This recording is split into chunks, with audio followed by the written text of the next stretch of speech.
Good afternoon sir. Good afternoon. ठीक है आलोक, आप शुरू करिए। Okay sir, thank you sir. Good afternoon class. Good afternoon sir. Good afternoon sir. Good afternoon sir. Good afternoon sir. जैसा good कि कल afternoon sir. हमने दिया था, क्योंकि हम लोग एमसी ग्रेगर की थ्योरेटिकल उनकी जो क्लासिकल अप्रोच है उस चीज़ को देखने का प्रयास किया था। तो हम लोगों ने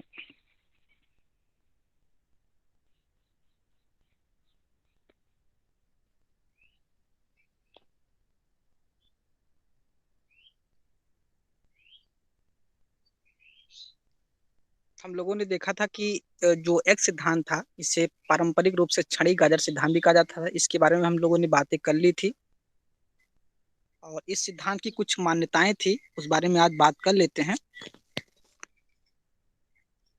आप लोगों तक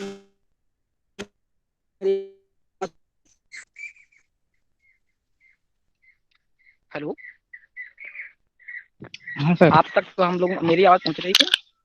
सर थोड़ा थोड़ा कट रही आज है। बारिश आवाज हो गई थोड़ी ब्रेक हो रही। जी सर, यहाँ पे बारिश हो गई हमारे घर पे, तो थोड़ी सी नेटवर्क इशू में फिलहाल मैं बाहर ही बैठा हूँ। अब सही एक आ रही। करिए। इस सिद्धांत की जो एक्स सिद्धांत की कुछ मान्यताएं थी उसमें ये कहा जाता, तो उन्होंने जो एम मैग्रेगर ने जो सिद्धांत दिए हैं उसकी कुछ मान्यताएं इस प्रकार हैं। मनुष्य स्वभाव से ही कामचोर होता है। वह काम करना पसंद नहीं करता, अतः उसे टालने की प्रवृत्ति रखता है। अमूमन हम ये देखते हैं कि जो भी व्यक्ति होता है स्वभाव से कामचोर का मतलब यहाँ पे ये है कि अगर उसके पास कोई भी उद्देश्य नहीं रहता है तो वह क्या करता है, अपने उन उद्देश्यों की पूर्ति भी नहीं, उसे अपने अधिकारों के प्रति जागरूक भी नहीं होता और अपनी जो जवाबदेही होती है किसी भी कार्य के प्रति वह भी इस चीजों को नहीं करता है, जिससे उसका जो कार्य होता है वह नहीं हो पाता है। दूसरी समस्या मैग्रेगर ये भी बताते हैं कि जो व्यक्ति अब्राहम मैस्लो ने जो क्रमिक विकास का सिद्धांत दिया है या आवश्यकता विकास का सिद्धांत जो दिया है कि सबसे पहले व्यक्ति को रोटी कपड़ा और मकान की आवश्यकता होती है, उसी प्रकार मैग्रेगर ये कहते हैं एक्स सिद्धांत में कि जो व्यक्ति होता है वह कामचोर क्यों हो रहा है, क्योंकि उसकी जो बेसिक नीड्स हैं, उसकी जो शारीरिक आवश्यकताएं हैं, उस चीज की आवश्यकताओं की पूर्ति नहीं हो पा रही है। और वह उसकी आवश्यकताओं की कमी ये भी है, वो कोई अपने क्षेत्र को जो उसका दृष्टिकोण है वह भी आगे नहीं बढ़ पा रहा है और काम करना पसंद भी नहीं करता है, क्योंकि उसका ये मानना होता है, क्योंकि जहाँ पे मैग्रेगर ने जो थ्योरी दी थी वहां पे इंस्टीट्यूट वहां पे थे, अमूमन वहां पे यही रीति थी कि लोग काम करना नहीं चाहते थे, आराम से आराम से बैठ के काम करना चाहते थे, उनसे और लोगों से मतलब नहीं होता, सिर्फ अपने हित की बात करते थे। इससे जो इंस्टीट्यूट होते थे वो अपने उद्देश्यों की पूर्ति में सही तरीके से कामयाब नहीं हो पाते थे और व्यक्ति उसे टालने की प्रवृत्ति रखने की अर्थ यहाँ पे यह है कि जो वह व्यक्ति जो होता था हर काम को चलो ठीक है आज नहीं हम कर कर लेंगे, धीरे धीरे वो चीजों को टालने का प्रयास करता रहता था, जिससे जो इंस्टीट्यूट का उद्देश्य था वह निरुद्देश्य बनता चला जाता था। मनुष्य आमतौर पर अमहत्वाकांक्षी होता है, क्योंकि जब हम किसी चीज को पाने की इच्छा रखते हैं तुम्हारा महत्वाकांक्षी होता है कि हम करना क्या चाहते हैं, क्योंकि उसकी जो बेसिक नीड्स थी वो पूरी हो रही थी, इंस्टीट्यूट से उसे पैसे कुछ मिल रहे थे तो अपनी बेसिक नीड्स को पूरा कर ले रहा था, अन्यथा उसके पास उससे ये नहीं मतलब था, उसे इस बात का ज्ञान नहीं होता था कि अगर इंस्टीट्यूट बड़ा होगा तो मेरे जो पद हैं वो भी बड़े हो जाएंगे और समाज के लिए हमारी जो प्रतिष्ठा है वह भी अपने आप में बड़ी होती चली जाएगी। इसलिए वो कहते हैं कि वह व्यक्ति जो होते थे वो अपने अमहत्वाकांक्षी होते थे, अपने कार्य प्रति वफादार नहीं होते थे और वो प्रगति भी करना नहीं चाहते थे। ऐसा भी नहीं है, क्योंकि उनकी जो मूल आवश्यकताएं थी उनकी आवश्यकताओं की वो पूर्ति में ही लगे रहते थे और वो अपने कार्यों को जो अपनी प्रगति है उसे आगे बढ़ाने की कोशिश नहीं करते थे, जिससे किसी भी संस्था या शैक्षिक संस्थाएं की अगर हम बात की जाए तो चीजें अमूमन वैसी होती हैं जैसे हमने आपको कल भी उदाहरण दिया हुआ था। जिस तरीके से प्राथमिक अध्यापकों में ये होता है कि अगर कोई सीनियर टीचर नहीं पढ़ा रहा है तो जो नई टीम गई है वह भी पढ़ाने के लिए 1-2 साल पढ़ाती है, उसके बाद वह अपने आप को सोचती है कि जैसी जिंदगी चल रही है वैसे मुझे काटना है। इस तरीके से जो ऐसी प्रवृत्ति के लोग होते हैं वो अपनी प्रगति तो नहीं करना चाहते, वो स्वयं की प्रगति करना चाहते हैं, लेकिन वो ये बात करना भूल जाते हैं कि अगर इंस्टीट्यूट का कद ऊंचा होगा तो उनका भी कद अपने आप ऊंचा होता चला जाएगा। जिस तरीके से हम वर्तमान परिप्रेक्ष्य को देखते हैं, जो शिक्षा का स्थान आज आ चुका है जहाँ पे हम उसे ईश्वर से बड़ा मानने को तैयार रहते थे, आज हम शिक्षक को उस स्थान से नीचे गिराने का प्रयास देखते हैं। समाज जिस तरीके से शिक्षकों का जो स्थान है वो कहीं न कहीं अब गिरता नज़र दिखाई देता है। इस तरीके से वह मैकग्रेगर ये कहना चाहते हैं कि जो कर्मचारी वर्ग है, उसकी जो बेसिक नीड्स हैं, उसकी पूर्ति तो की जा रही है, लेकिन उसके संसाधन जो भी हैं, उन्हें भी वो पहुँचाया नहीं जा पा रहा और वो प्रगति भी करना नहीं चाहते, क्योंकि उनके दिमाग में ये है कि चीज़ें जैसी चल रही हैं, वैसे ही चलना है। तो ऐसे लोगों से अपनी किसी भी संस्था को अगर अपने उत्थान लेना है, तो उन कर्मचारियों की छँटनी करनी पड़ेगी।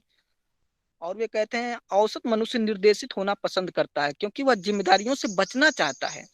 क्योंकि अगर उन्हें आप अल्टीमेटम कोई देते हैं कि मुझ आपको ये करना है, तो वो करने के लिए तैयार रहता है। अगर उसमें थोड़ी भी ढील दी गई, तो वह चीज़ें इधर की उधर होती चली जाती हैं। मनुष्य की संगठन के उद्देश्यों में कोई रुचि नहीं थी। वह कोई संगठन नहीं बनाता है कि हमारे जो उद्देश्य हैं, उसमें किसी की रुचि जागृत हो, क्योंकि जब तक उद्देश्यों की रुचि नहीं जागृत होगी, कोई भी संस्थान या समाज अपने उत्थान को प्रगति नहीं कर पाता है। वह परंपरागत तरीकों से भी काम करना पसंद करता था, क्योंकि उन नई चीज़ों को अडॉप्ट करने की हमेशा ये होता था कि नई चीज़ों को अगर हम अडॉप्ट करेंगे, तो हमारे ऊपर प्रेशर आएँगे। जब हमारे पास प्रेशर आएँगे, तो हमें काम करना पड़ेगा। तो वह क्योंकि वह चाहता था कि अगर हमें घर बैठे आराम से हर चीज़ें मिलती रहे, तो हमें इन चीज़ों से बचना चाहिए।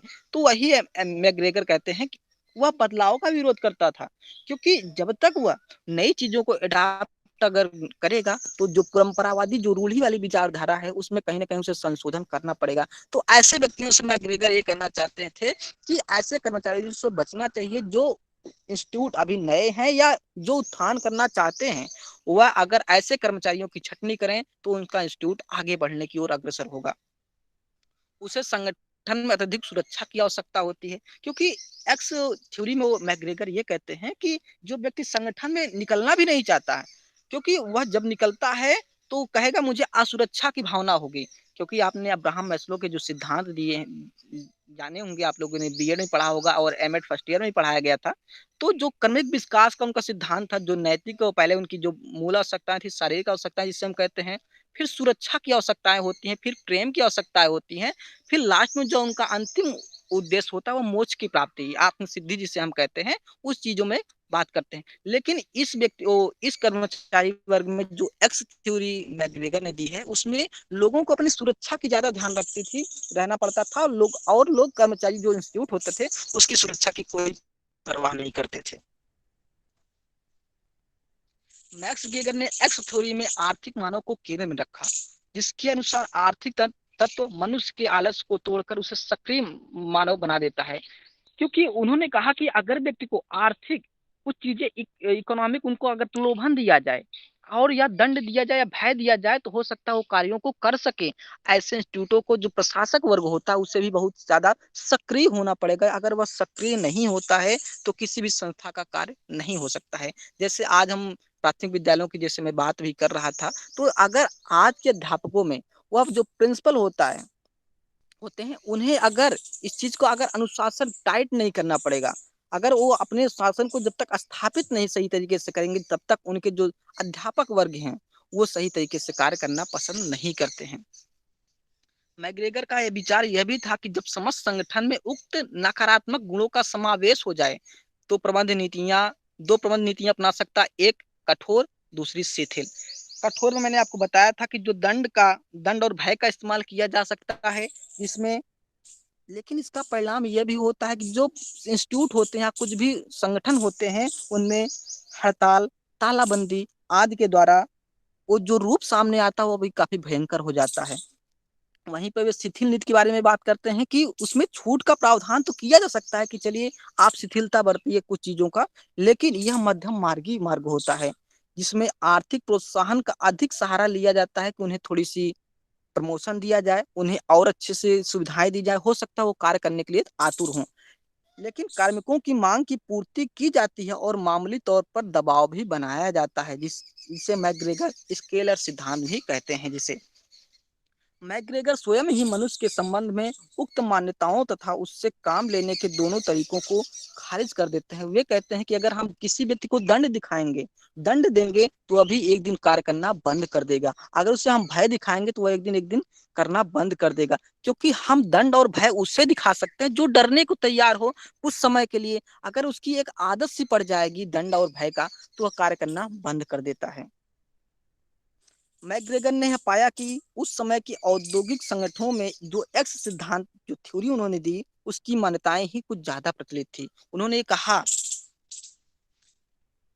आलोचकों के अनुसार उन्होंने कहा, माना उन्होंने कि सिद्धांत सामान्य मनुष्य की जिन साधारण योग्यताओं को रेखांकित किया, वे पित्तवृत्तीय प्रवृत्ति रखते हैं। यानी जो उनका पित्त सत्तात्मक कह सकते हैं कि जो उनकी मूल प्रवृत्ति है, जो उनके पित्त सत्तात्मक, इसका मतलब कहने का तात्पर्य यह है कि उनकी जो पीढ़ी दर पीढ़ी चली आ रही चीजों को उसे ही एक्सेप्ट करने का प्रयास करते हैं, और वो नई चीजों से मुक्त नहीं होते। जैसे आज हम बात कीजिए, जिस तरीके से आज टेक्नोलॉजी ने अपने पूरे संसार को अपने हाथों में कब्जों में कर लिया है, जिस तरीके से तकनीकी आज हर क्षेत्रों में, चाहे वह महामारी के क्षेत्रों में, हम कोरोना अगर महामारी को लें तो आज भी हमारी जो क्लासेस हैं वो ऑनलाइन के माध्यम से चलती चली जा रही हैं।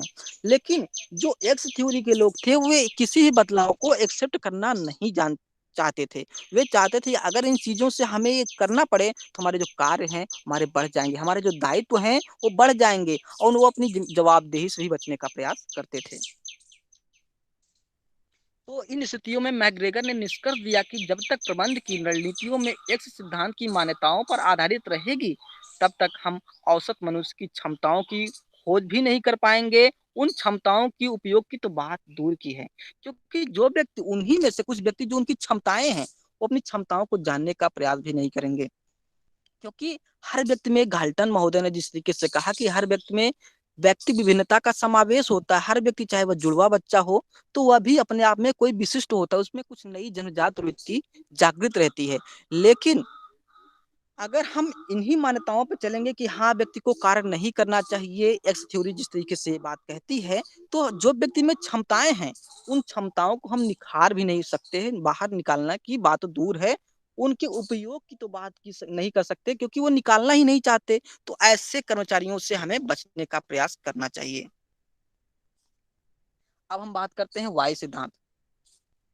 वाई सिद्धांत में मैग्रेगर ने अपने अध्ययनों में पाया कि परंपरागत कार्मिक दृष्टिकोण ना तो उद्देश्यों की प्राप्ति में सहायक है और ना ही कार्मिकों को इस हेतु प्रेरित करने में प्रबंध की रणनीति में चुनिंदा अनुकूलन की आवश्यकता पर बल देते हैं। वे कहते हैं कि जब तक हम कार्मिकों को जब तक प्रेरित नहीं करेंगे तब तक कोई बात बनने वाली नहीं है। अगर हम कार्मिकों को उनकी छटनी कर दें और उनको उसके बाद हम उन्हें प्रेरित करें, उनके कार्य प्रति प्रोत्साहन दें, अगर उन्हें फिजिकल या साइकोलॉजिकल उन्हें अवार्ड दें, तो हो सकता है वो कार्य करने के लिए प्रेरित करें, और जो उनके उद्देश्य हैं उनके उद्देश्यों से, उनके निजी उद्देश्यों से तालमेल समन्वय कर दिया जाए, तो हो सकता है वो कार्य करने के लिए प्रेरित हो जाएं।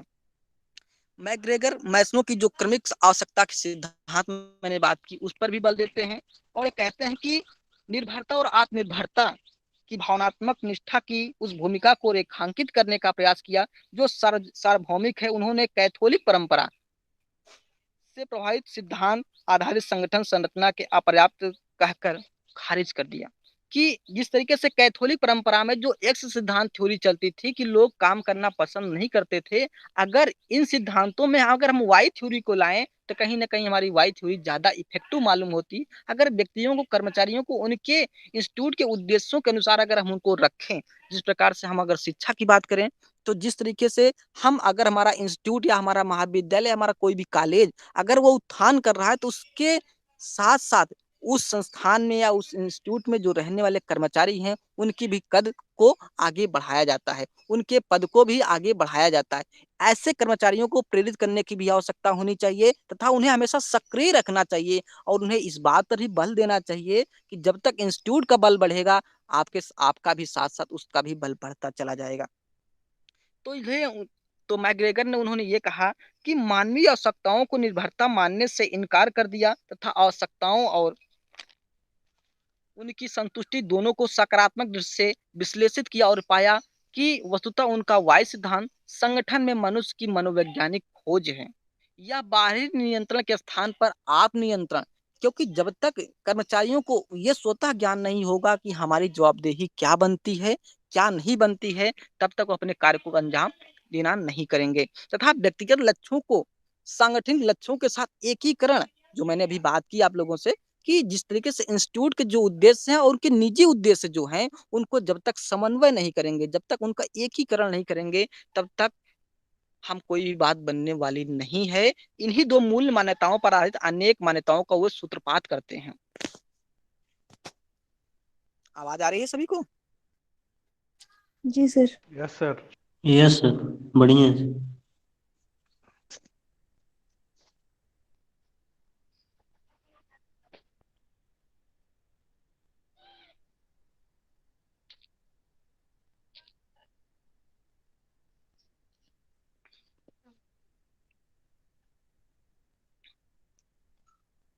तो हम बात करते हैं वाई सिद्धांत की कुछ मान्यताएं थी जो इस प्रकार हैं।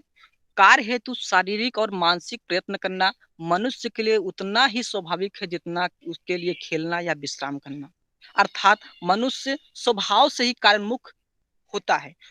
वाई सिद्धांत में मैग्रेगर ये कहना चाहते हैं कि जो व्यक्ति शारीरिक और मानसिक रूप से अगर प्रयत्न करे तो भी अपने उद्देश्यों की पूर्ति में वह सहायक हो सकता है, तथा जो उसकी मूल आवश्यकताएं हैं, उसकी आवश्यकताओं की पूर्ति होने के साथ साथ जो इंस्टीट्यूट है, जो संस्था में, जिस संस्था में वो कार्य कर रहे हैं, या चाहे वह समाज हो, उस संस्था को वह ऊंचा उठाने के लिए हमेशा भरसक प्रयास कर सकते हैं। क्योंकि मनुष्य का कार्य ही होता है, स्वभाव से ही वह कार्योन्मुख होता है। किसी भी कार्य को जानने की उसके अंदर जो जिज्ञासा होती है, उस चीज को अगर हम सही दिशा में परिणित कर दें तो कहीं ना कहीं उसका जो कार्योन्मुख होता है वह उत्थान की तरफ बढ़ता चला जाता है।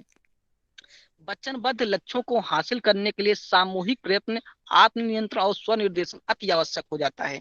वे कहते हैं जब तक किसी भी कार्य करने के लिए, जब तक व्यक्तियों में, कर्मचारियों में वह वचनबद्धता अपने लक्ष्यों को हासिल करने के लिए जब तक नहीं होगी, तथा अगर कोई भी कार्य सामूहिक प्रयत्न है, तब तक उनको एकजुट में लाया जाए और ये कहा जाए कि सारे जो आप लोगों का शक्तियों का विकेंद्रीकरण है, शक्तियों का जो बंटवारा है, अगर हम सही तरीके से करें तो, और उनका जो आत्म नियंत्रण है, सेल्फ कॉन्फिडेंस जो कंट्रोल है, अगर उनको हम उनके व्यक्तिगत उद्देश्यों से हटकर इंस्टीट्यूट के उद्देश्यों पर अगर हम बात करें और वह स्वनिर्देशन, स्वतः ही निर्देशन हो, तो बहुत ही ज्यादा प्रभावशाली वह इंस्टीट्यूट होने को लिए आतुर हो जाता है। वह इंस्टीट्यूट अपने उत्थान के लिए आगे बढ़ता चला जाता है।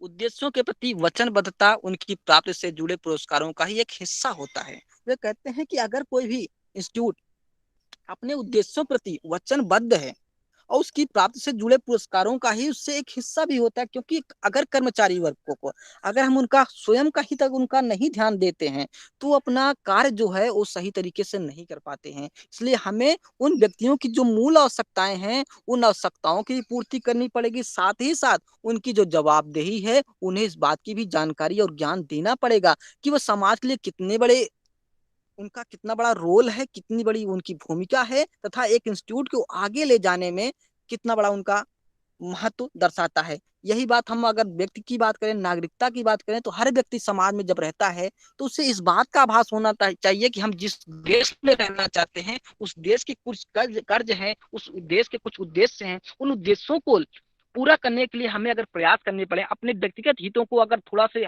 हटा के रखें, तो हमें उन उद्देश्यों की पूर्ति में अपनी जी तोड़ मेहनत करनी चाहिए। इन मान्यताओं के अनुसार अगला है, उपयुक्त परिस्थितियों में काम करने वाले औसत मनुष्य न सिर्फ उत्तरदायित्वों को स्वीकार करना सीखते हैं, अपितु उन्हें जोड़ने के लिए भी, यहाँ पे थोड़ा सी मिस्टेक हो गई है, जोड़ने के लिए भी उत्सुक रहते हैं। यहाँ पे ये कहा जाता है, मैग्रेगर ये कहना चाहते हैं कि जो उपयुक्त परिस्थितियां हैं, अगर परिस्थितियां सही हैं तभी वह जो व्यक्ति है, औसत मनुष्य जो कार्य को सही तरीके से नहीं कर पाते, वे भी मनुष्यों को क्या करना चाहिए, उनके उत्तरदायित्वों को स्वीकार कराएं कि वो उनका उत्तरदायित्व जो है, वो अपने उत्तरदायित्वों से बचने का प्रयास न करें, बल्कि उसे अवसर के रूप में ले कि मैं ये कार्य कर सकता हूं।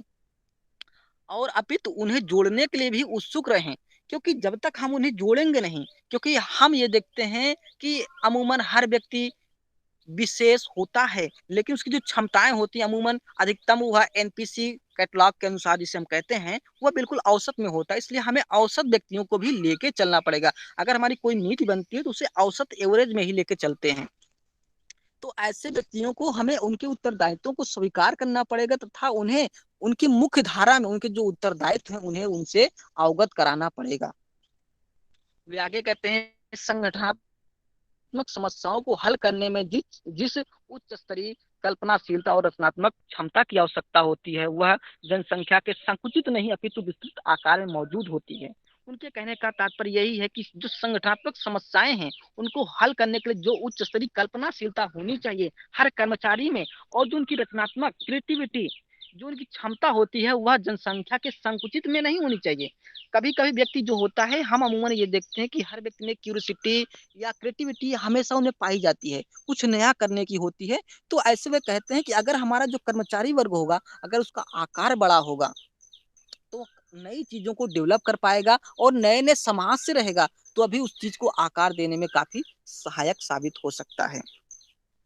वर्तमान औद्योगिक जीवन की कुछ परिस्थितियों के चलते औसत मनुष्य की बौद्धिक क्षमता का बहुत साधारण उपयोग ही हो पाता है। वे कहते हैं कि जो औद्योगिक जीवन है जिस तरीके से वर्तमान में भी औद्योगिक इस तरीके से इंग्लैंड में औद्योगिक क्रांति हुई तो उन परिस्थितियों के चलते जो औसत मनुष्य की बौद्धिक क्षमता है उसका भी हम साधारण उपयोग ही कर पाते हैं। अगर उसे हमें असाधारण बनाना है तो जब तक हम उन्हें रचनात्मक शक्ति उनकी जो क्षमताएं हैं और उनकी जो कल्पनाशीलता है जब तक दोनों में समन्वय स्थापित नहीं करेंगे तब तक हमारा जो संस्थान है वह उच्च शिखर पर नहीं जा सकता है।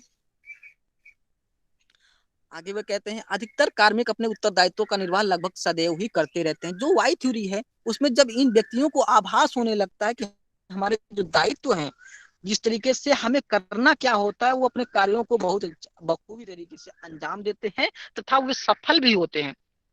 और आगे कहते हैं कि कार्मिकों को संगठन में कार्य हेतु स्वतंत्र वातावरण चाहिए तथा अपने अधिकारियों से अच्छा व्यवहार, क्योंकि कोई भी कर्मचारी अगर उसका हेड जो है अगर अपने कर्मचारियों के साथ अच्छा व्यवहार करता है उनके साथ एक मानवीय संबंध स्थापित करता है उनकी वृत्ति को जानने का प्रयास करता है तथा उनकी जिज्ञासाओं और उनको प्रेरित करने का प्रयास करता है और बीच बीच में उन्हें निर्देशन देने का प्रयास करता है तो कहीं ना कहीं उनका जो अचीवमेंट होता है वो कहीं बहुत ही ज्यादा हाई होता है। इसलिए मैग्रेगर ये मानने को तैयार होते हैं कि ऐसे व्यक्तियों को ज्यादा प्रेरित करने की आवश्यकता होती है क्योंकि ऐसे व्यक्ति अपने कार्यों को नया करने का प्रयास तो करते हैं लेकिन जैसे वो कार्यों को करने लगते हैं वैसे उनमें अगर कोई रुकावट आ जाती है तो वो शिथिल पड़ते जाते हैं। तो ऐसे व्यक्तियों को निर्देशित करने की आवश्यकता होती है।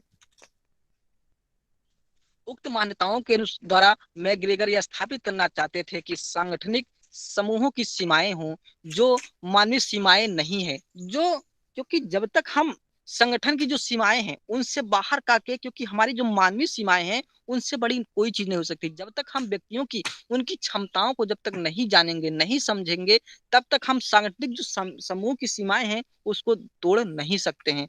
वस्तुतः वाई सिद्धांत निर्भीक रूप से यह स्थापित करता है कि यदि किसी संगठन के कार्मिक कर्मचारियों में जो आलसी उदासीन अमहत्वाकांक्षी हैं तो उसके पीछे मूल कारण प्रबंध की कमियां हैं। अगर उनका मैनेजमेंट सही तरीके से किया जाए, अगर हम एक्स थ्योरी की बात की जाए तो अगर उन एक्स थ्योरी के व्यक्तियों को छटनी की जाए या उनके मनोबल को बढ़ाया जाए उन्हें प्रेरित किया जाए और आवश्यकता पड़ने पर उन्हें दंड और भय भी ना देकर कुछ प्रेरित किया जाए उन्हें तथा उन्हें आर्थिक प्रलोभन दे दिया जाए कि वो कार्य को करें। जब वो सक्रिय हो जाए तो उन्हें उनकी जवाबदेही से भी उन्हें अवगत कराया जाए ताकि वो अपने कार्यों को सक्रिय रहें क्योंकि किसी भी कार्य के लिए जब तक हम गतिशीलता नहीं लाते हैं तब तक वो कोई भी कार्य सही तरीके से नहीं हो पाता है। तो इसीलिए वो कहते हैं कि इन सब चीजों के लिए एक जो मैनेजमेंट होना चाहिए जो प्रबंध होना चाहिए उसका सही तरीके से क्रियान्वयन होना ही चाहिए, अन्यथा ये सारी चीजें व्यर्थ ही चली जाएंगी। वे कहते हैं प्रबंध की कुशलता इसी तथ्य में सन्निहित होती है कि वह मानवीय क्षमता का दोहन किस प्रकार करता है, क्योंकि आज भी जो मानवीय दोहन का तात्पर्य यहाँ से यह है कि जो मानवीय कौशल है जो ह्यूमन स्किल डेवलपमेंट है अगर उस चीज का हम जिस तरीके से डेवलपमेंट करेंगे तभी हम उसका दोहन कर पाएंगे और जितना दोहन हम कर पाएंगे उतना ही हमारे इंस्टीट्यूट को हमारे उद्देश्यों की पूर्ति में ज्यादा चीजें कारगर साबित हो सकती हैं। इस सिद्धांतों की मान्यताओं का निचोड़ यह माना जा सकता है कि प्रबंध की जो आत्मा है वह व्यवहारों की एकीकरण में निहित है, क्योंकि एकीकृत व्यवहार ही सदस्यों के सामूहिक प्रयासों को उद्देश्यमुख करता है तथा इसकी प्राप्ति हेतु सकारात्मक वातावरण ही पैदा करता है। तो हमने एक्स और वाई थ्योरी देखी, उसमें हम ये कह सकते हैं कि जब तक हम व्यक्तियों से सही व्यवहार नहीं करेंगे, उनकी मूल आवश्यकताओं की पूर्ति नहीं करेंगे, क्योंकि हमारे पास हमने देखा कि हमारे पास जो कर्मचारी वर्ग हैं दो तरीके से आते हैं, एक एक्स थ्योरी के अंतर्गत आते हैं, एक वाई थ्योरी के अंतर्गत आते हैं। जो हमें वाई थ्योरी के अंतर्गत वे व्यक्ति आते हैं जो हमेशा कार्य करने के लिए सक्रिय रहते हैं। तो हमें एक्स व्यक्तियों की भी आवश्यकता होती है, तो हमें एक्स व्यक्तियों को भी प्रेरित करने की आवश्यकता है, और उसका मैनेजमेंट हमें किस आधार पर करना चाहिए हमारे विवेक शक्ति पर निर्भर करता है, हमारे उस इंस्टीट्यूट के उद्देश्यों पर निर्भर करता है कि हम करना क्या चाहते हैं उनसे। तो जब तक उनके व्यवहारों में हम एकीकरण नहीं लाएंगे तब तक कोई भी बात बनने वाली नहीं है, क्योंकि एकीकृत व्यवहार ही सदस्यों के सामूहिक प्रयासों को उद्देश्योन्मुख बनाता है, उनके उद्देश्यों के सम्मुख उनको स्थापित करने का प्रयास करता है, ताकि वह सामूहिक, अगर आवश्यकता हमें सामूहिक प्रयासों की हो तो अभी अपने आप को योगदान दे सकें। इसके लिए हमें क्या करना पड़ेगा? इसके लिए हमें एक सकारात्मक वातावरण प्रदान करना पड़ेगा, पैदा करना पड़ेगा। जब तक हम एक पॉजिटिव इन्वायरमेंट क्रिएट नहीं करेंगे तब तक कोई भी व्यक्ति कार्य सही तरीके से नहीं कर सकता है। मैग्रेगर वाई सिद्धांत को परिवर्तन के लिए खुला नियंत्रण कहते हैं। वे मानते हैं कि वाई सिद्धांत में जो परिवर्तन की जो लहर है वो बिल्कुल ओपन होती है, क्योंकि कोई भी व्यक्ति जो सक्रिय होता है वो अपने स्वतंत्र विचारधारा से किसी भी कार्य करने के लिए तैयार रहता है, और वहीं पर जो एक्स थ्योरी है उनकी, वह व्यक्ति कोई भी कार्य करने के लिए तैयार नहीं होता है। तो ऐसे व्यक्तियों का जब तक हम समन्वय नहीं कराएंगे, कोऑर्डिनेशन नहीं कराएंगे, तब तक कोई भी व्यक्ति कार्य नहीं कर सकता है। लिंकर्ट ने इसे ग्रुप मोटिवेशन, पीटर ड्रकन ने एमबीओ तथा और राजस्व ने इसे मिक management of integration and self control कहा है, कि क्योंकि जब तक हम अपने मैनेजमेंट को सही तरीके से और एकीकरण नहीं करेंगे और उसका सेल्फ कंट्रोल, स्वतः नियंत्रण नहीं करेंगे, तब तक बात बनने वाली नहीं है। तो निष्कर्षतः हम यह कह सकते हैं कि एक्स और वाई सिद्धांत एक दूसरे के परिपूरक हैं, विरोधी नहीं, क्योंकि हमें आवश्यकता एक्स थ्योरी की भी है और वाई थ्योरी की है। जहां पे एक्स व्यक्ति जो होता है, एक्स थ्योरी के जो कर्मचारी वर्ग होते हैं वे काम करने के लिए तैयार नहीं होते हैं, वहीं पर वाई सिद्धांत में हमने ये पाया जो व्यक्ति होते हैं बहुत ही सक्रिय रहना चाहते हैं। तो हमें व्यक्तियों को भी उन दोनों की आवश्यकता है, तथा उनमें एकीकरण की जब तक हम भावना नहीं रखेंगे, उन्हें समन्वय स्थापित नहीं करेंगे, तब तक वो बात बनने वाली नहीं होती है। इसलिए वे एक दूसरे के विरोधी नहीं हैं, बल्कि एक दूसरे के परिपूरक हैं। मनुष्य में नकारात्मक, इसमें वाई सिद्धांत लिख दिया है, यहाँ पे एक्स सिद्धांत होना चाहिए, और सकारात्मक जो वाई सिद्धांत है, दोनों गुण पाए जाते हैं। और वाई सिद्धांत की मान्यता के अनुरूप आर्थिक तत्व मनुष्य को सक्रिय बनाते हैं, क्योंकि अगर व्यक्ति कोई सक्रिय है, जिस तरीके से हमने देखा कि जो वाई सिद्धांत में व्यक्ति थे, जो कर्मचारी वर्ग थे, वो अपने कार्य को गतिशीलता प्रदान करते थे। अगर उन्हें हम आर्थिक इकोनॉमिक तत्व एलिमेंट्स उन्हें कुछ दें तो चीजों को और अच्छा सक्रिय बना सकते हैं, कुछ अलग क्षेत्रों में भी वो सोच सकते हैं, तथा हमारे क्षेत्रों में वह नवाचार, जिसे हम नवीनीकरण कहते हैं, उस चीजों में भी वो अपना योगदान दे सकते हैं। लेकिन वाई सिद्धांत की मान्यताएं गैर आर्थिक प्रोत्साहन उससे अधिक सक्रिय बना देती हैं। अगर व्यक्ति को हम पैसों की बदौलत दें तो वो कार्य करना कुछ समय के लिए बंद कर देता है, क्योंकि उससे बार बार हम आर्थिक प्रोत्साहन ही देते रहेंगे तो अंततोगत्वा एक आदत सी पड़ जाते हुए व्यक्ति वो कार्य करना बंद कर देता है। और अगर उसे हम एक साइकोलॉजिकल टर्म्स दें, उससे अगर हम अवार्ड दें, फिजिकल के अलावा अगर हम उसे साइकोलॉजिकल इफेक्ट दें, उसका जो परिणाम होता है वो काफी ज्यादा आगे की दिशा में होता है, वह काफी समय तक बना रहता है। मैग्रेगर ने द प्रोफेशनल मैनेजमेंट में उनकी जो बुक है वे सिद्ध करते हैं कि एक्स और वाई सिद्धांत कसौटी के दो विपरीत सिरे नहीं हैं, वे परंतु बल्कि वे आपस में जुड़े हुए हैं। वे सिद्धांत से भी आगे जाकर सोचते हैं और कहते हैं कि तार्किक भावनात्मक प्रबंध की सिफारिश करते हैं, अर्थात प्रबंधक अपने तर्कपूर्ण निर्णयों से में संबंधित मानवीय प्रतिक्रियाओं को, व्यक्ति को भी स्थान दे, क्योंकि जब तक हम एक्स और वाई थ्योरी के कर्मचारियों को आपस में जोड़ने का प्रयास नहीं करेंगे, जब तक उनके प्रति प्रतिक्रिया नहीं होगी, क्योंकि अमूमन हम ये देखते हैं कि आज भी शिक्षा के क्षेत्र में अगर हम बात करें तो जो व्यक्ति सक्रिय है, जो टीचर सक्रिय रहता है, चाहे वह टीचर एजुकेशन या किसी भी क्षेत्र में सक्रिय रहता है, तो उससे जो जो ब्रेकर जो कह सकते हैं कि जो टीचर पढ़ाना नहीं चाहता, अगर उनसे हम तालमेल कराएं तो उनके अंदर एक स्फूर्ति जागृत हो सकती है कि एक टीचर ये कार्य कर सकता है तो मैं क्यों नहीं कर सकता। तो दोनों जब जब तक दोनों तरीके से प्रतिक्रियाएं नहीं होंगी, उसके सवाल जवाब नहीं होंगे, तो तब तक बात बनने वाली है। तब तक एक नवाचार तभी हम स्थापित कर पाएंगे कि वो करना क्यों नहीं चाहते हैं। उन कमियों को जब तक हम तलाशने का प्रयास नहीं करेंगे तब तक कोई भी बात बनने वाली नहीं है। तब तक हम अपने इंस्टीट्यूट को उन कमियों को देख नहीं सकते हैं। इसलिए हमें उनकी अभिव्यक्ति को भी स्थान देना चाहिए कि वो करना क्या चाहते हैं। आगे मैकग्रेगर ये कहते हैं कि अगर हम प्रबंधन की 3 रणनीतियों की सिफारिश करते हैं, वही कहते हैं कि फूट डालो और राज करो। क्योंकि अगर हम एक सिद्धांत की बात करें तो एक सिद्धांत हम ये देखते हैं कि अगर हम किसी भी एक्स सिद्धांत में कर्मचारियों में अगर फूट डाल दें कि आपको हम प्रोत्साहन दे रहे हैं, आपने अच्छा कार्य किया है और इन्होंने अच्छा कार्य नहीं किया है, तो उसमें क्या होगा, लोगों में एक प्रतिस्पर्धा जलेगी, वह भी अच्छे कार्य के लिए तैयार रहेगा। इससे क्या होगा, और अगर हम कार्य नहीं करते तो हमारी भी छटनी हो जाएगी। इसलिए वो मैकग्रेगर ये कहते हैं कि कुछ सिद्धांत हैं, अगर फूट डालो और राज करो। जो लॉर्ड डलहौजी के ये चक्रव्यूह था कि जिस तरीके से भारतीयों को आपस में लड़ा करके और अपने लाभ सिद्धि करने के लिए होता है, तो वैसे ही प्रबंधक को इस बात की जानकारी होनी चाहिए कि अगर कर्मचारियों में वो कौशल नहीं है, उसका उपयोग वो सही नहीं कर पा रहे हैं, तो उन्हें फूट डालो।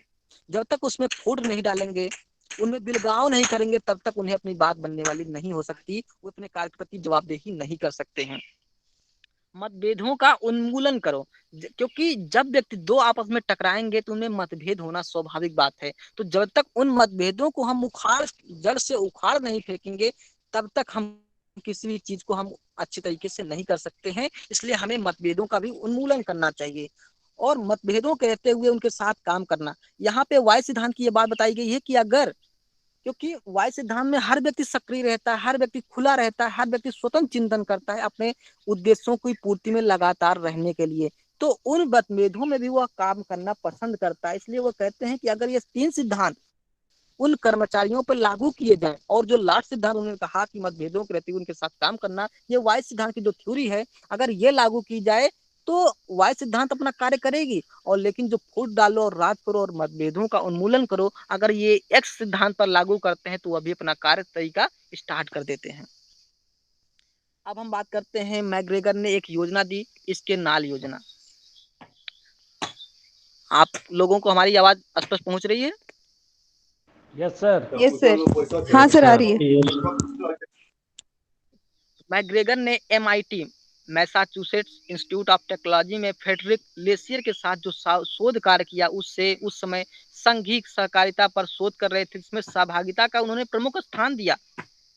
ये इसके नाल योजना क्या थी कि जो योजना बनाई गई थी, इसके नाल एक स्थान है जहाँ पे मैकग्रेगर ने इस सिद्धांत का प्रतिपादन किया, इसलिए उस योजना का नाम ही इसके नाल योजना से जाना जाता है। उन्होंने कहा कि जो मूलाधार है इसके नाल योजना की, वह कार्मिकों के मध्य होनी चाहिए। जब तक हम कार्मिकों के मध्य जवाबदेही और बिलगाव नहीं रखेंगे, उनके मतभेदों में जब तक हम समन्वय स्थापित नहीं करेंगे, तब तक कुछ भी उद्देश्यों की प्राप्ति नहीं हो सकती है। और प्रभावशाली भागीदारी, उन्होंने ये कहा कि जब तक हमारे जो मैनेजमेंट होगा, जब तक वह प्रभावशाली तरीके से अपने कार्य को सिद्ध करने का प्रयास नहीं करेगा, कभी कभी प्रबंधक को पार्टिसिपेट भी करना पड़ता है, अपने कर्मचारियों को प्रेरित करने का प्रयास भी करना पड़ता है, अपने कर्मचारियों को प्रोत्साहन देने की भी आवश्यकता होती है, उन्हें आर्थिक साथ साथ उन्हें अन्य समस्याओं से भी उन्हें अवगत कराना पड़ता है, तथा उनकी समस्याओं को अपनी समस्या मान करके उन समस्याओं को दूर करने का प्रयास करता है। तभी वह एक प्रभावशाली भागीदारी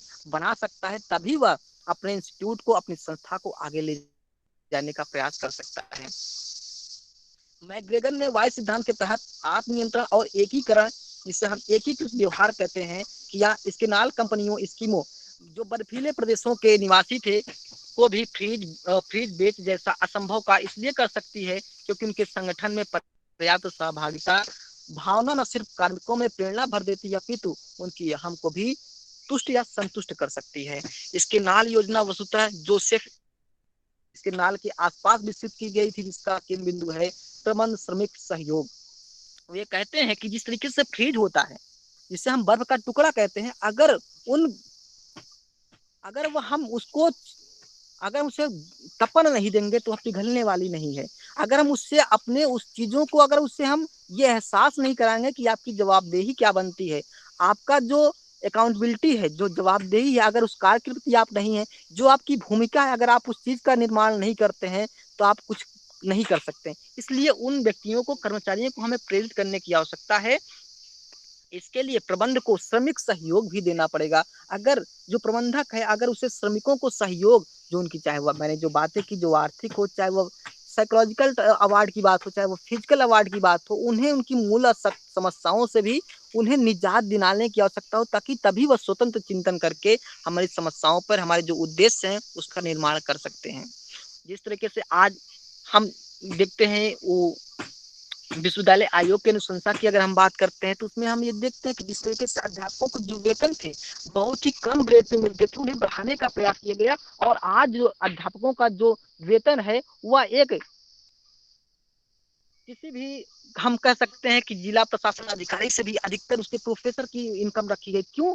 क्योंकि ताकि उनको ये आभास लगे, क्योंकि उनका कार्य जो है प्रशासन का क्षेत्र है, लेकिन इन कर्मचारियों को जब तक उनके व्यक्तिगत हितों की हम ध्यान नहीं रखेंगे तब तक अपने कार्यों को कार्य करने वाले नहीं होते हैं। लेकिन हम ये भी देखते हैं कि कुछ भी कर्मचारी या शैक्षिक संस्थाओं में हम देखते हैं, कुछ भी जो टीचर होते हैं वे इनकम, अपनी जो सैलरी होती है उसमें तो कोई भी चांस लगाना नहीं चाहते कि उसमें थोड़ी भी कटौती ना हो, लेकिन वो अपने उद्देश्यों को भूल जाते हैं। तो ऐसे टीचरों को हमें चिन्हित करना चाहिए तथा उन्हें प्रेरित करना चाहिए। बीच बीच उन्हें हमें प्रशिक्षण देने की आवश्यकता होनी चाहिए, ताकि उनके जो उद्देश्य हैं, जो उनके शिक्षण की तमाम समस्याएं हैं, वो समस्याओं को जान सकें और आगे जो नवाचार है उसे एक्सेप्ट करें तथा उसे अपने जो शैक्षिक संस्थाओं उसे अप्लाई करने का प्रयास करें।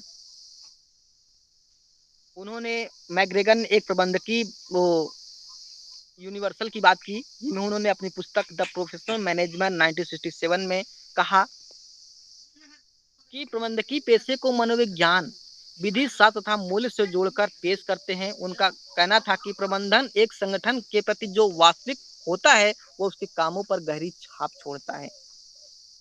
इससे उसके तथा संगठन दोनों के लक्ष्य प्रभावित होते हैं। प्रबंधकीय ब्रह्मांडकीय से यूनिवर्सल से तात्पर्य है सामाजिक घटनाओं के सार्वभौमिक पूर्वानुमान निकालने की प्रबंधन की विश्व दृष्टि और ज्ञान। क्योंकि जब तक हम प्रबंधन को यूनिवर्सल, सार्वभौमिक, जब तक हम चीजों को नहीं मानेंगे तब तक कोई भी चीज करने वाली नहीं बन पाती। इसलिए हमें प्रबंधक जो हमारा होना चाहिए वह हमारा यूनिवर्सल को लेकर चले, अपने जो उसकी सामाजिक घटनाएं हैं उनके प्रति लेकर चले, जो सार्वभौमिक पूर्वानुमान है उनकी समस्याओं को निकालने के लिए आप सोचे, जिसमें उसका पूरा विश्व हो, उसकी दृष्टियों में उसका जो ज्ञान है उस चीजों को वह पूरा पर्याप्त सहयोग करे, उस चीज का उपयोग करे, तभी हम किसी भी समस्या से निजात कर पाते हैं। क्योंकि जब तक प्रबंधक इन सब चीजों को दृष्टिगत नहीं रखता है तब तक जो इंस्टीट्यूट होता है उसका जो कद होता है वह नीचा ही बना रहता है। Thank you class. अगर आप लोगों के कुछ सुझाव हों तो आप thank you sir. Sir reference काफी ज्यादा थे सर, लेकिन मैं रेफरेंस थोड़ा सा आपने वैसा लिख दिया आलोक। जी सर। है ना? इसमें इटैलिक वगैरह कुछ नहीं लिखा, और जो इसकी फॉर्मेटिंग की गई है ना वो भी थोड़ी सी रेफरेंस के हिसाब से नहीं की गई। ठीक है, चलिए आप लोग पूछिए, कुछ समझ में नहीं आया हो, कोई दिक्कत हो इस टॉपिक से रिलेटेड।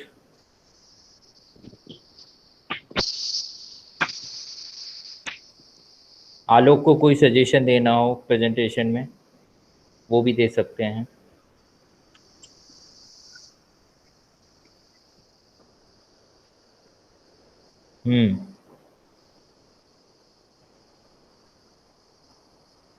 सबको समझ में आ गया? मैं पूछूं? सर हाँ आलोक, थोड़ा सा एक हाँ सर, थोड़ा एक्स वाई का जो कॉन्सेप्ट है फिर से थोड़ा सा एक बार बता दीजिए, थोड़ा सा समझ में नहीं है। एक्स और वाई का जो, देखिए मैग्रेगर ने जो कहा कि जो एक्स थ्योरी और वाई थ्योरी है उसमें उन्होंने ये कहा कि जो एक्स थ्योरी वाले जो व्यक्ति होते हैं वे स्वभाव से आलसी होते हैं। वे किसी भी चीज को नवाचार जैसे की भी चीजें हो, नई चीजें हो, उसे एक्सेप्ट करने का प्रयास नहीं करते, हमेशा उदासीन बना रहते हैं और अपने हितों की, सिर्फ उनकी जो शारीरिक आवश्यकताएं हैं, जो उन्होंने कहा कि मैग्रेगर ने यह भी कहा कि जो अब्राहम मैस्लो की जो क्रमिक विकास का सिद्धांत है, उन आवश्यकताओं की पूर्ति करते हैं और हमेशा वो प्रसन्न रहते हैं और कोई भी चीजों को करने का प्रयास नहीं करते, हमेशा निष्क्रिय बने रहते हैं। उनसे उनका ये मतलब होता है कि अगर हम कोई भी कार्य करें तो हमारे ऊपर जवाबदेही बनती चली जाएगी, हम समस्याओं से घिरते चले जाएंगे और वे नवाचार को एक्सेप्ट नहीं करते। इसलिए मैग्रेगर ये कहते हैं कि अगर उन्हें हम दंड और भय का अगर हम सहारा लें तो भी एक दिन दंड और भय एक आदत उनकी बन जाएगी और उनकी आदत जब वो बन जाएगी तो उनमें सुधार होना संभव नहीं हो पाएगा। अगर हम उनमें शिथिलता स्थापित करें, उन्हें अगर वो छूट दें कि ठीक है आप जो करना चाहते हैं करिए, तो अभी उनकी ये क्या हो जाएगी, एक प्रॉब्लम हो जाएगी। अगर उन्हें हम आर्थिक प्रोत्साहन दें कि नहीं आप करिए, तो भी वो ज्यादा काम नहीं कर सकते हैं। इसलिए उन्होंने कहा कि अगर वाई थ्योरी के जो व्यक्ति हमेशा सक्रिय रहते हैं, अगर उनके साथ, क्योंकि वो उत्साही भी रहते हैं और किसी भी कार्य करने के लिए वो स्वतंत्र होते हैं, वे स्वतंत्र चिंतन भी कर देते हैं, अगर दोनों को कोऑर्डिनेशन हम कर दें, दोनों में हम मतभेद करें, दोनों में चीजों में अगर समन्वय स्थापित करें, तो एक नई विचारधारा उत्पन्न होगी और उन्हें अपनी जवाबदेही भी स्वीकार करनी पड़ेगी। तथा वे औरों को देखकर, जो वाई थ्योरी के कर्मचारी हैं, अगर उन व्यक्तियों को अगर हम वो देखेंगे, उनमें एक स्फूर्ति जागृत होगी कि वे कर सकते हैं तो हम भी कर सकते हैं। तथा अगर उन व्यक्तियों में भी अगर कुछ नवाचार है, क्योंकि हर व्यक्ति क्रिएटिविटी होता है, उसमें रचनात्मक शक्ति विद्यमान रहती है, तो उन शक्तियों को भी हमें एडॉप्ट करना पड़ेगा। और इन सब का जो मूल अर्थ है वो हमारे प्रबंधक के ऊपर निर्भर करता है कि प्रबंधक हमारी उन समस्याओं को कितना, एक्स और वाई थ्योरी के जो कर्मचारी हैं उनको कैसे समन्वय स्थापित करता है, उनके मध्य क्या करता है। इसलिए मैग्रेगर ने यह भी कहा कि अगर फूट डालो और राज करो, अगर उनमें जरूरत पड़े एक्स थ्योरी में तो हमें फूट भी डालना चाहिए, हमें उनमें बिलगाव भी करना चाहिए। अगर कोई भी कर्मचारी अगर कार्य करना चाहता है तो वह कार्य करेगा, अगर वह हमेशा के लिए हटना चाहता है, हमेशा ही निष्क्रिय रहना चाहता है, तो वह निष्क्रिय होकर चला जाएगा। अगर व्यक्ति में कुछ भी, क्योंकि हम देखते हैं कि अमूमन शिक्षा के क्षेत्र में देख लेते हैं, जिस तरीके से हमारी भी नई टीम 69,000 वाली गई है, तो ये मुख्यमंत्री योगी आदित्यनाथ जी ने एक प्रेरक स्कीम चलाई है, प्रेरक विद्यालय, जो 2022 तक अपने उस लक्ष्य को प्रेरक उत्तर प्रदेश सरकार बनाएगी। तो उस तरीके से जिस तरीके से कार्य कर रही है, उस तरीके से जो नई टीम है उससे अपने कार्य को भी करना पड़ता है और टीचिंग भी करनी पड़ती है। तो ठीक उसी प्रकार जो पुराने लोग हैं उन चीजों को कार्य करना पसंद नहीं, व्यवस्था का प्रयास गया और नियमित कर देने की आवश्यकता की गई है, ताकि दोनों में समन्वय स्थापित हो सके और में एक नई मतभेद हो और नए विचार जन्म लें। क्योंकि जब नए विचार जन्म लेंगे तो हमारा जो इंस्टीट्यूट है उसका जो डायरेक्शन होगा वो अलग अलग क्षेत्रों में जाएगा और अपने विकास को वह मार्ग प्रशस्त कर पाएगा। यस, जैसे फूट डालो राज करो, एक कॉन्सेप्ट कर्मचारियों में जैसे हम डालेंगे तो जरूरी है कि जो काम नहीं करना चाह रहा है वो चला जाएगा, हो सकता है वो मोटिवेट भी हो सकता है। जी, वही मैग्रेगर ये कहना चाहते हैं कि अगर फूट डालो राज करने का मतलब ये है कि एक प्रबंधक को, जो मैनेजमेंट होता है, अगर अपने कर्मचारियों में कोई कार्य नहीं करना चाहता है तो उससे उस कार्यों का दायित्व दिया जाए, और अगर उनमें उनकी कमियां बताई जाए कि आपकी ये कमियां हैं, तो अगला व्यक्ति भी उन कमियों को, जो दूसरा कर्मचारी होता है वो भी उन कमियों को बताएगा, तो अपने ऊपर वो एहसास करेगा। अगर वो एहसास नहीं करते, बिल्कुल निष्क्रिय बने रहते हैं, उन्हें छटनी करके अलग कर दिया जाए।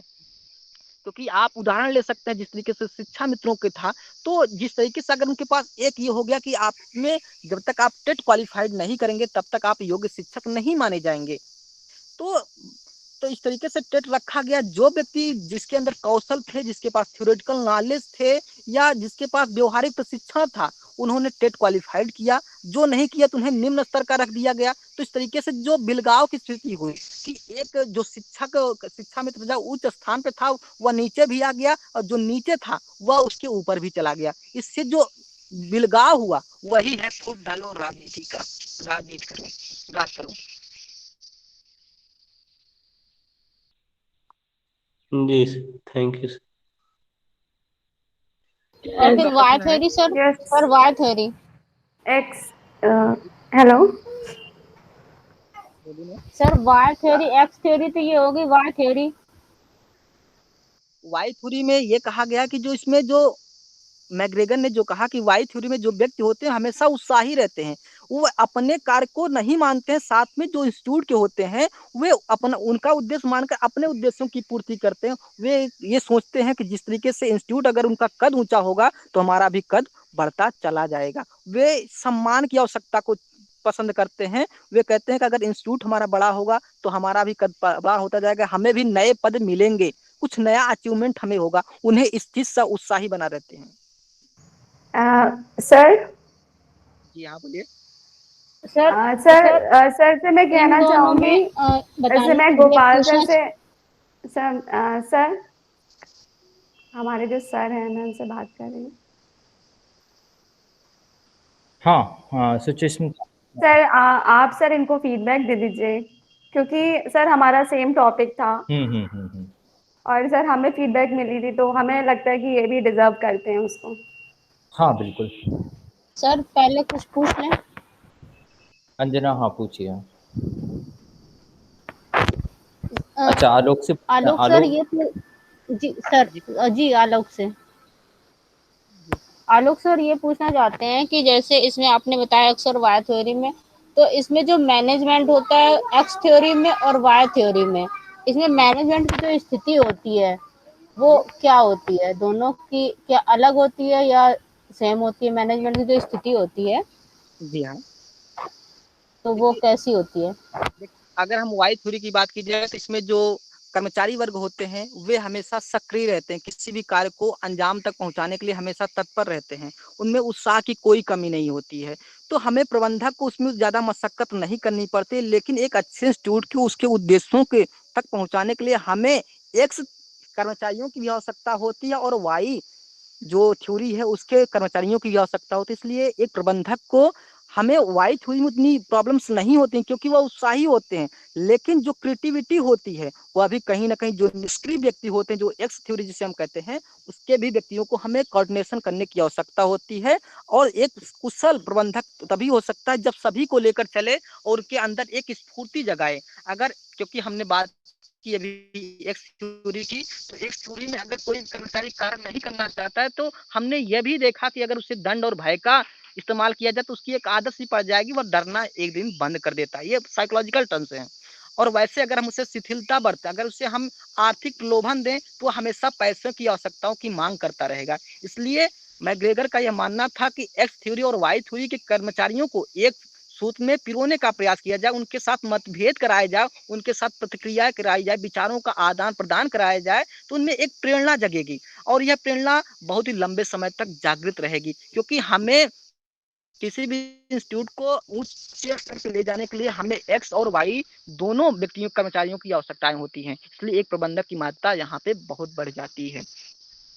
और रही बात वाई थ्योरी की, तो वाई थ्योरी में एक सामान्य प्रबंधक भी अपने कार्य को अंजाम दे सकता है, लेकिन एक अच्छा प्रबंधक वही हो सकता है जहां पे उसे एक निष्क्रिय व्यक्ति को भी सक्रिय बनाने की जब महत्वाकांक्षा आ जाए तो उसे अपना कार्य करना चाहिए। क्योंकि हमने आपको नेतृत्व के अंदर बताया था कि वह व्यक्ति नेतृत्व तो हर व्यक्ति कर सकता है, एक सिंपल से व्यक्ति कर सकता है, लेकिन अगर उसके कर्मचारी उससे अपना नेता मानने को तैयार ना हो, फिर भी उसके अंदर वह नेतृत्व अपना ये करे कि मेरे अंदर ये चीजें हैं, मैं इस चीज को करके दिखा सकता हूं, तब होती उसकी नेतृत्व क्षमता। वैसे एक प्रबंधक को जब उसके कर्मचारी निष्क्रिय हों और उन निष्क्रिय कर्मचारियों में एक सक्रिय ऊर्जा जब तक उत्पन्न न कर दे, तब तक उस जो प्रबंधक होता है उसके अंदर जो प्रभावशाली प्रबंधक मैनेजमेंट का जो पावर होता है वह नहीं दिख पाता। इसलिए मैग्रेगर का यह मानना है कि एक्स और वाई थ्योरी को दोनों को एकजुट करने की आवश्यकता है, क्योंकि एक दूसरे के विरोधी नहीं बल्कि एक दूसरे के पूरक हैं।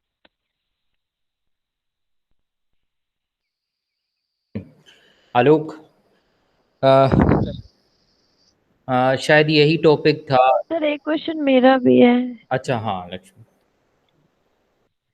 आलोक, आपने बोला कि जो एक्स वर्ग के कर्मचारी हैं तो उनको आर्थिक प्रलोभन देना चाहिए, तो क्या पुरस्कार के रूप में आर्थिक प्रलोभन देना उचित है? नहीं, मैंने ये नहीं कहा, मेरे कहने का तात्पर्य ये था कि मैग्रेगर ये आपने यही कहा, तभी तो बोला मैंने। अगर हम उन्हें आर्थिक प्रलोभन देते जाएंगे तो उन्हें हमेशा पैसों की आवश्यकताएं बढ़ती जाएंगी, वे हर कार्य के लिए पैसे दे पाएंगे, तो हर इंस्टीट्यूट के पास इतने पैसों की आमदनी नहीं हो पाती है। इसलिए उनकी आदत ये न बढ़ जाए, इसलिए हमें पैसों के बजाय उन्हें साइकोलॉजिकल अगर टर्म्स दें, उन्हें एक अवार्ड दें, फिजिकल अवार्ड से ज्यादा अगर उन्हें साइकोलॉजिकल अवार्ड दें कि हाँ आपने बहुत अच्छा किया, आपको ऐसा ही करना चाहिए, आप और अच्छा आगे कर सकते हैं, तो ये जो अवार्ड होता है उनके लिए मनोबल को ऊंचा स्थान बनाता है और उनके जो आदत सी बनी रहती है उस चीज को भी ब्रेक करके वो तोड़ने का प्रयास करता है। तो इसका मतलब आर्थिक प्रलोभन नहीं देना चाहिए ना? नहीं, आवश्यक देखिए आवश्यकता यहाँ पे ये है कि हमें जब आवश्यकता उसकी पड़े तो हमें किसी चीज की आदत ना पड़ जाए, इसलिए हमें जब उसकी आवश्यकता पड़े हमें प्रोत्साहन भी देना चाहिए, क्योंकि हमने देखा वाई थ्योरी में भी मैग्रेगन ने ये बताया कि उसकी जो मूलभूत आवश्यकताएं हैं उनकी पूर्ति करनी चाहिए जहां पे आवश्यकता हमें हो, लेकिन एकाएक हमें निष्क्रिय कर्मचारियों को पूरा पूरा आर्थिक प्रोत्साहन नहीं देना चाहिए, क्योंकि एक साइकोलॉजिकल टर्म्स होता है कि अगर हमें आर्थिक प्रलोभन देते जाएंगे तो हर बात पर वो पैसे की मांग करेंगे और कोई भी संस्था अपना उत्थान करने के लिए इतना पैसा नहीं दे सकती है। ठीक सर है। क्वेश्चन है। हाँ सर बोलिए। सर पहले फीडबैक हम करेंगे, बाद में क्वेश्चन करेंगे। सर एमसी ग्रेगर थ्योरी में जो है मतलब किस लीडरशिप स्टाइल को प्रयोग सबसे बेस्ट मानी जाती है?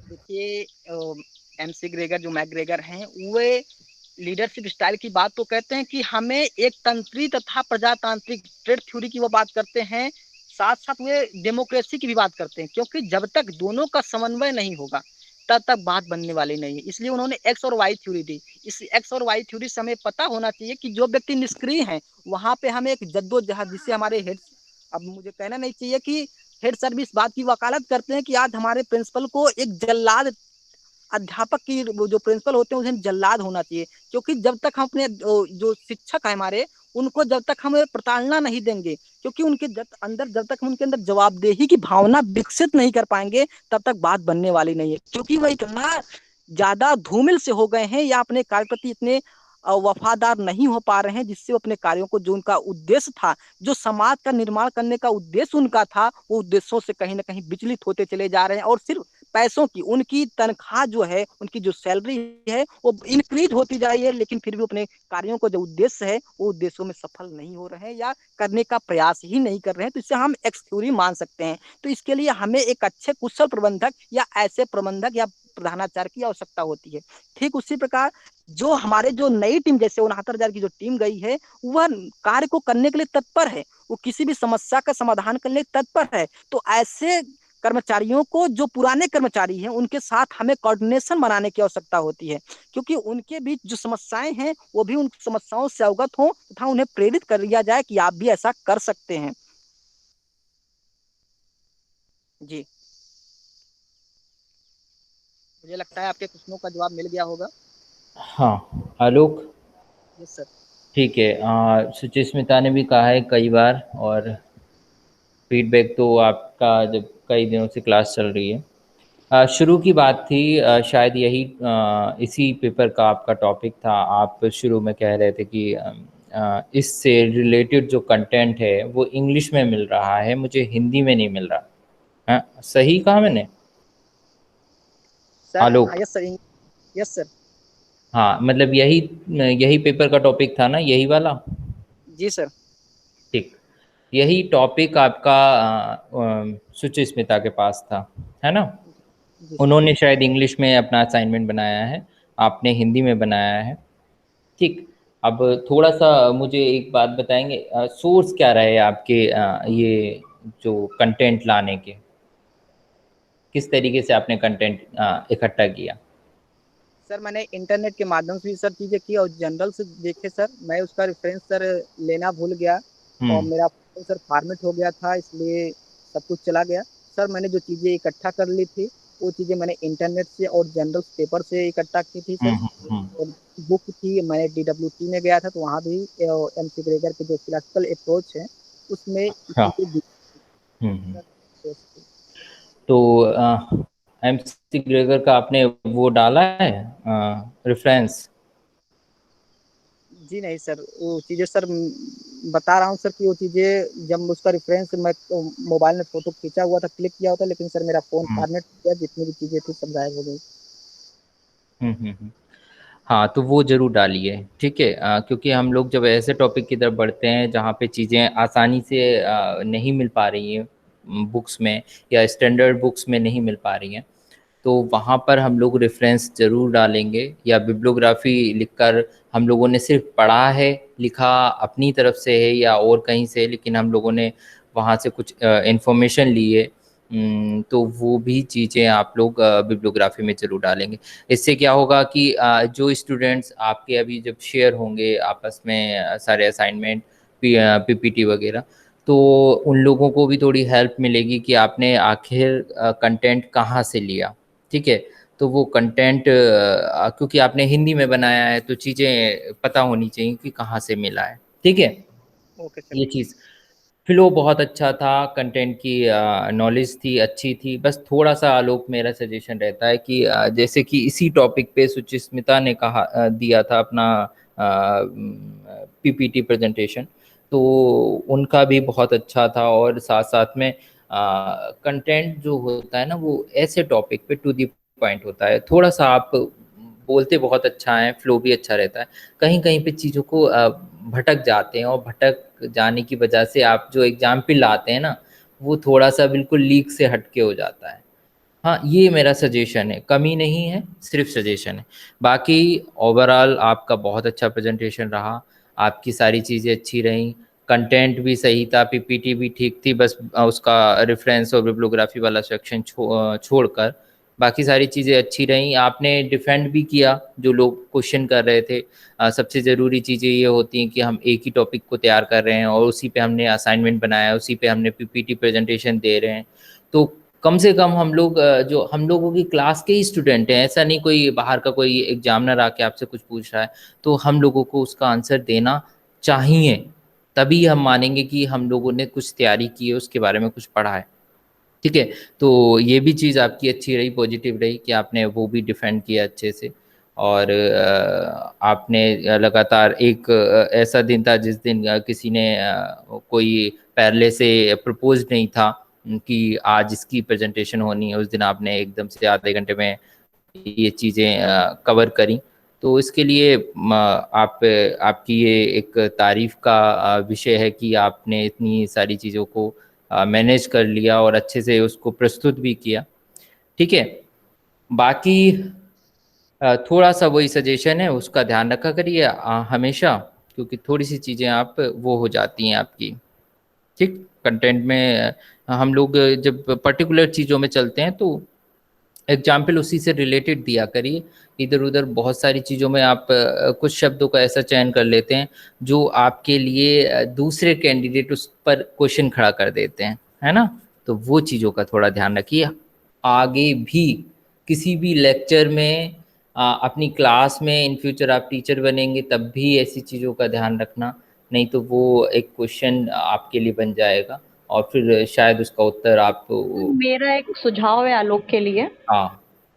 सर मैं ये कहना चाहती हूँ कि सब कुछ अच्छा था सर इनका, ये जो सर इनका रिपीटिशन बहुत ज़्यादा होता है, जैसे अमूमन अमूमन बहुत ज़्यादा ही हर बात पे। तो सर ये क्या होता है कि सर ये बार-बार यही चीज़ें फिर ये चीज़ रिपीट होने लगती है, तो इस चीज़ समझ में आने लगती है कि सिर्फ ये हर उस पे मतलब हर एक जैसे हमने देखा कि जब फर्स्ट डे पढ़ा रहे थे, हर एक लाइन के बाद अमूमन अमूमन इतना बोल रहे थे सर, ये चीज़ सर नहीं होनी चाहिए। मुझे ऐसा लगता है कि ये चीज़ को अगर ये आपने हटा देते हैं चीज़ों में तो और भी अच्छा हो जाएगा। और सर जैसे कि आप एग्जाम्पल की बात है, तो एग्जाम्पल तो सर ठीक है, बट सर क्या होता है कि इनका भी जो ना फ्लो जो है बहुत ज्यादा ही हो जाता है, तो वो क्या होता है कि सर वो चीज कहीं ना कहीं समझने में थोड़ी सी दिक्कत आती हम्म, बिल्कुल। सभी लोग हम लोग जनरली करते हैं, सभी करते हैं, मैं भी करता हूँ। अपने आप की अपनी गलती खुद नहीं पता लगती है। कुछ ऐसे टर्म्स होते हैं जो हम लोगों की आदत होती है और वो हम लोग बार बार रिपीट करते हैं, तो अच्छे कम्युनिकेशन के लिए उससे भी बचना चाहिए, क्योंकि वो शब्द बार बार जब रिपीट होने लगता है तो वो फिर उस शब्द की ही वैल्यू घट जाती है, ठीक है? जो आपने अच्छे शब्द अगर इस्तेमाल कर रहे हैं आप बीच में और वो बार बार रिपीट हो रहे हैं, तो उनका भी थोड़ा सा ध्यान रखना चाहिए। सभी के लिए वो सर सिर्फ एक आदत होती है। हाँ। सर एक दो वर्ड और सर जैसे यूज किए थे जैसे कि प्रताड़ना। सर मुझे नहीं लगता, जैसे कि हम लोग ऑटोक्रेटिक भी पढ़ते हैं तो उसमें उसका भी एक कहीं ना कहीं पॉजिटिव पॉइंट ही होता है। मतलब मैं पढ़ाऊंगी तो उसमें है, तो मैंने उसको पढ़ा है तो उसमें भी कुछ पॉजिटिव ही है। लेकिन जो सर बताए कि मतलब जल्लाद की तरह होना चाहिए, उसका सेंस तो ठीक था। लेकिन प्रताड़ना शब्द मेरे को समझ में नहीं आया, क्योंकि मुझे नहीं लगता कि किसी भी प्रोफेशन में प्रताड़ित करने जैसा कोई शब्द होना चाहिए। हाँ, तो वही आलोक थोड़ा सा ध्यान रखा करिए इन सब चीज़ों का। सर है? कुछ मेजर गलतियां इन्होंने की हैं जो मैं बताना चाहूंगी। हाँ, सोचिए। ये इसको पर्सनली ना लें, क्योंकि अभी होता क्या है, मैं किसी को फीडबैक नहीं देती। जब चीज़ें बहुत ही खराब होती हैं तब मुझे फीडबैक देना पड़ता है, अदरवाइज मैं शांत रहती हूँ।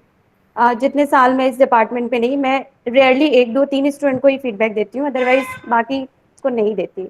मैं ज़रूरी नहीं समझती, क्योंकि इससे जो पर्सनल वो चीज़ें होती है ना, वो खराब हो जाती हैं। तो बताइए। फीडबैक अगर हमने डिपार्टमेंट में रखा है तो हमें लगता है कि हमें उसका उपयोग करना चाहिए, अदरवाइज हमें उसे हटा देना चाहिए। बिल्कुल। तो जो जो चीज़ें हैं, जैसे कि इन्होंने जो भी किया, मैं मानती हूँ ठीक है, इनको इंग्लिश में प्रॉब्लम है, सबको होती है, क्योंकि हम चीज़ें हिंदी में यहाँ भी पढ़ते हैं। तो इन्होंने जो ट्रांसलेट किया है, इन्होंने हिंदी को इंग्लिश में इंग्लिश को हिंदी में ट्रांसलेट किया है, उसको पीपीटी में लिख दिया है। उस इनकी जो पीपीटी है उसमें जो सेंटेंसेस हैं उसका कोई मीनिंग नहीं है। मतलब जो पैराग्राफ इन्होंने पॉइंट वाइज बनाए हैं, अगर हम उसे ठीक से पढ़ेंगे तो वो सेंस ही नहीं है, उसका सेंस कुछ और जा रहा होता है। एक्सप्लेनेशन ये कर देते हैं अपने हिसाब से। और जो एक्स वाई थ्योरी है, इन्होंने उसको बिल्कुल मिक्स कर दिया है। मतलब ना एक्स समझ आ रहा है ना वाई समझ में आ रहा है, तो इन्होंने दोनों को मिक्स कर दिया। एक्सप्लेनेशन भी कुछ इनका डिफरेंट ही है, जो मतलब जो मैंने पढ़ा उस हिसाब से नहीं है। और जो इन्होंने जो पीपीटी में इन्होंने पॉइंट्स रखे हुए हैं, हर स्लाइड में 1 2 पॉइंट्स रखे हैं, हर स्लाइड में। मतलब साइंटिफिक अप्रोच नहीं है।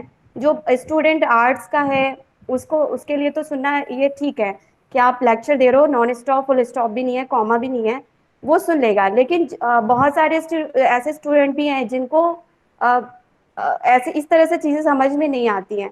क्योंकि मैंने 1 2 लोगों से बात किया, मैंने कहा कि देखिए 2 क्लासेस हो चुकी हैं आलोक का, और मुझे समझ में नहीं आ रहा, क्या आपको समझ में आया? तो जो उन्होंने रिप्लाई किया वो ये था कि उन्होंने सुना ही नहीं। तो हालांकि मैं सुन रही हूँ, क्योंकि मैं प्रेजेंट कर चुकी हूँ, तो मुझे बहुत सारी कमियां, हालांकि मैं 1 ही 2 पॉइंट आउट करना चाहती हूँ, मुझे बहुत सारी मतलब प्रेजेंटेशन में। और जो ये बताते हैं ये मतलब कहाँ चले जाते हैं, क्या सेंस, अपनी फिलॉसफी भी ऐड कर देते हैं उसमें।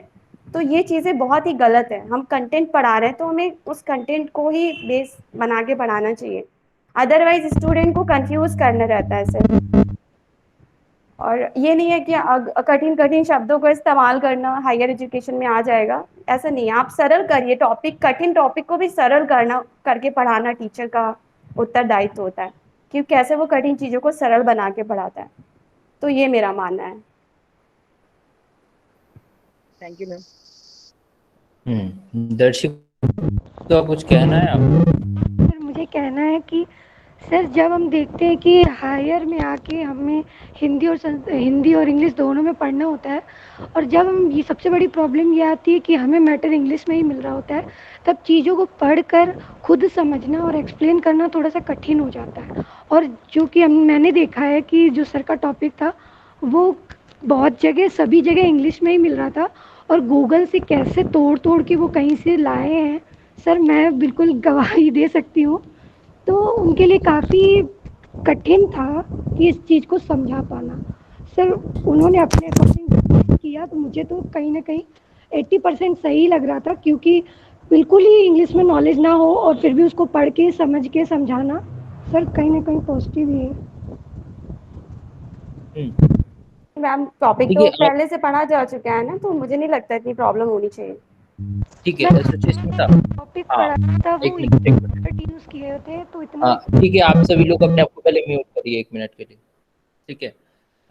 ये कोई ऐसा मुद्दा नहीं है। सबसे बड़ी बात होती है हम लोगों का फीडबैक मिलता है, और कैंडिडेट को भी ये सोचना चाहिए कि कहीं से कुछ भी फीडबैक मिल रहा है, वो चाहे आप लोगों को वो अच्छा लगे या गलत लगे, क्योंकि फीडबैक भी 2 तरीके का होता है। वो चीज़ें कभी कभी ऐसी होती हैं कि बहुत अच्छा किया आपने, कभी कभी ये होता है कि हाँ सर मैं कुछ कहना चाहती हूँ। हाँ, 1 मिनट सुप्रिया। फिर वो चीज़ें क्या होती हैं कि कैंडिडेट को बुरी लगती हैं अगर वो फीडबैक के रूप में कोई निगेटिव कमेंट्स आते हैं।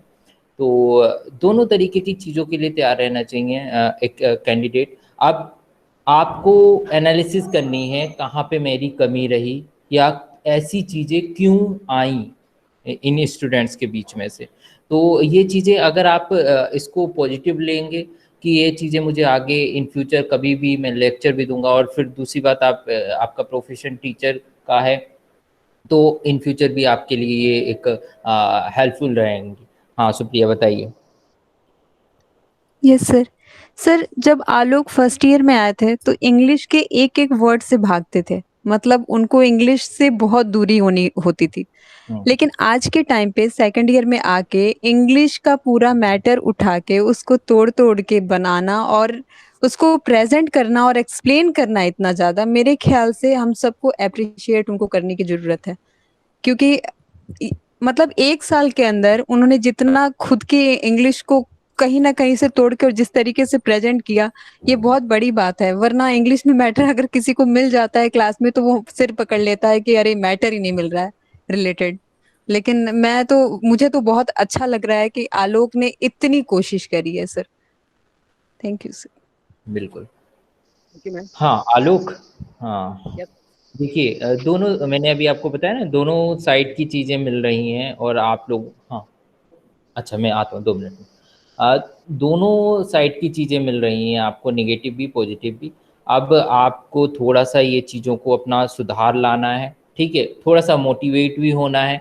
मोटिवेट इसलिए होना है कि वो मैं खुद कह रहा हूँ, आपका जो फ्लुएंसी है वो बहुत अच्छी है, कहीं पे ब्रेक नहीं होती है। आप क्वेश्चन का आंसर देने में भी घबराते नहीं है, चाहे वो आप इधर से उधर भटक जाएं वो अलग बात है, लेकिन जवाब देते हैं, ये भी बहुत अच्छी बात है, कॉन्फिडेंस है आप में, ठीक है। बाकी आपने एक्सप्लेन अच्छे से किया पीपीटी में, जैसे सुचिस्मिता कह रही हैं कि उसमें आपने कुछ कंटेंट की जो स्पेलिंग थी या हिंदी में उसका वर्जन था वो ठीक नहीं था या कहीं पे कुछ कमियां थी, तो उनको आप एक बार फिर से रिव्यू कर लीजिए, ठीक है। वो रिव्यू आपके खुद समझ में जाएगा, एक बार आप पढ़ के देखेंगे, क्योंकि अब क्वेश्चन उठ गए हैं, अब फीडबैक मिल चुका है, तो कहीं ना कहीं चीज़ें समझ में आसानी से आ जाएंगी, ठीक है आलोक। और आपका वैसे ओवरऑल बहुत अच्छा रहा, कोई ऐसी दिक्कत नहीं है, बस थोड़ी बहुत कमियां सभी में रहती हैं, किसी में 2 कमियां रहती हैं तो किसी में 4 कमियां रहती हैं, ठीक। तो कोई भी अपने आप में परफेक्ट नहीं है, ठीक है। तो इस चीज़ को ध्यान रखना, और सभी लोग ध्यान रखा करिए, जब भी कोई किसी को भी फीडबैक मिलता है तो वो फीडबैक अपने लिए भी समझा करिए कि इस टाइप की चीज़ें हम भी गलत कर सकते हैं, या इस टाइप की चीज़ें जो अच्छी कर रहे हैं आलोक वो हम भी अपना सकते हैं, ठीक है। तो ये सारी चीज़ें आपकी एक लर्निंग का प्रोसेस है, इसमें थोड़ा सा आपका जो कर्व है वो नीचे और ऊपर नीचे होता रहेगा, अगर सीधा होता रहेगा तो फिर वो लर्निंग चल ही नहीं रही है ना, वो तो लर्निंग है ही नहीं। तो ठीक है, हम क्लास को एंड करते हैं, फिर कल हम लोग मिलेंगे। और आलोक आप मुझे अपना वो भेज दिया था क्या आपने? यस सर, मैंने बीरेन सर को कह दिया था सर, उन्होंने भेज दिया था। सर हमने भेज